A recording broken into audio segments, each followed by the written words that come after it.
It's been 7 years since the release of the original iPad, and today we take a look at how the old generation iPads, which are the ones before iPad Air, compare today.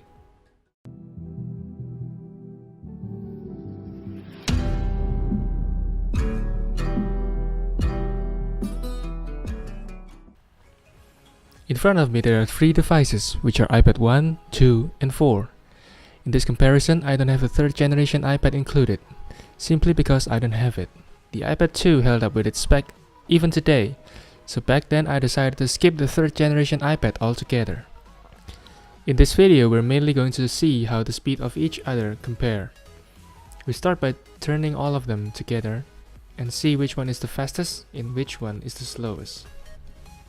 Each one of these iPads have different chipsets since they were all released in different years, ranging from 2010 through 2012.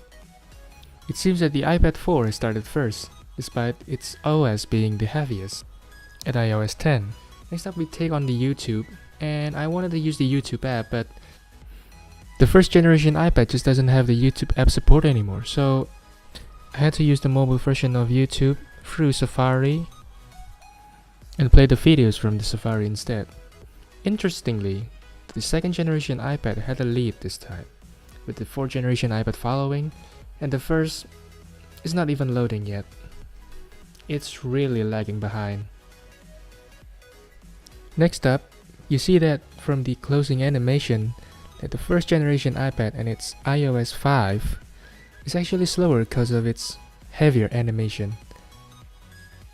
And by loading this app store, we can see that it's just too much for the 256MB of RAM for the iPad 1 to handle. And next up, we tried out the Apple Maps. And the infamous Apple Maps, well, as you know it, is actually faster in the old version of iOS. And it's now time to compare the download and upload speed of the respective iPads. And as you can see here, the newer generation ones are gonna be faster, both for upload and download. And as you can see here, the differences are quite significant. While the 4th generation iPad has 9MB download, the 2nd only has 4, and the 1st even only has 1. And when I want to compare the other apps, not really much apps can actually run in the iPad 1 anymore. So I just compare the camera, and while they're different, it's not a significant one in terms of quality. And that's pretty much it for this video. Not many things you can do in the iPad 1 today. So that's pretty much it for this video, guys. This is Carrot Everything. Be seeing you in the next video.